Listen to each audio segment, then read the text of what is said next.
Hello বন্ধুরা, আজকে আমরা আমাদের পাশে একটি বিল্ডিং আছে। তো বিল্ডিংটার নাম হচ্ছে আরবান গ্রিন আছে।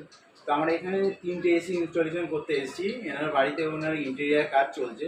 তো সমস্ত কাজ মোটামুটি সবই কমপ্লিট হয়ে গেছে।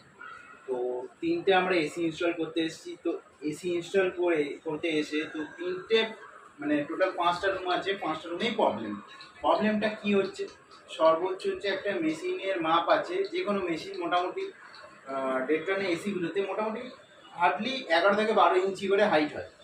তো আমরা এখান থেকে প্রত্যেকটারই কিন্তু এখানে উনি পয়সা খরচা করে পাইপ লাইন সব কিছু করেছে, কিন্তু জলের পাইপে যারা পাইপ ফেলেছে তারা জলের লাইন একদমই করে।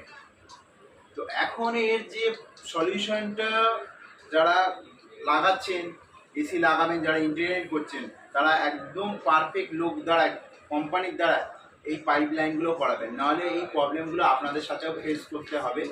এটাকে এখন সলভ করতে গেলে এই পুরো বাক্সটাকে কাটিং করতে হবে সর্বত্র 1 নম্বর। এবার এই বাক্সটাকে করতে গেলে পুরো প্যানেলটাকে খুলে রংটা চটিয়ে পুরো ড্যামেজ করতে হবে। ড্যামেজ করার পরে আবার নতুন করে এটা সেট করতে হবে।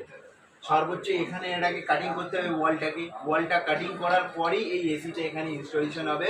তো নো, একদমই হবে না। এখানে এসিটা লাগালে এখানে জল পড়তে পারে এখন, না হলে 2 দিন পরে এসিটা জল। এই মেন সর্বোচ্চ হচ্ছে জলের লাইনটা এর উপরে করে রেখেছে, পিভিসি লাইন। তো এখানে এই প্রবলেমগুলো হয়। তো যারা ফ্ল্যাট কিনছেন, যারা ইন্টেরিয়র লাইনের কাজ করাচ্ছেন, সর্বোচ্চ ফ্ল্যাট কেনার আগে অবশ্যই কোম্পানি দিয়ে, যে কোম্পানি আপনি এসি কিনবেন ভাবছেন, সেই কোম্পানির দ্বারা আপনারা কিন্তু এই পাইপ লাইনের কাজটা করান। যাকে তাকে দিয়ে কাজ করাবেন, আপনার ক্ষতি হতে পারে।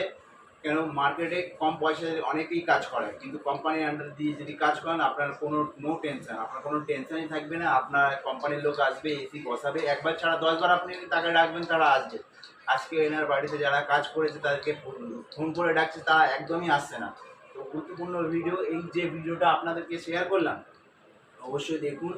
আর মনোযোগ সহকারে আপনাদের নিজেদের বাড়ি কেনার আগে কিনে এসির লাইন যারা কাজ করাবেন, যাদের 5টা 6টা 10টা লাইনে এসি বসাচ্ছে,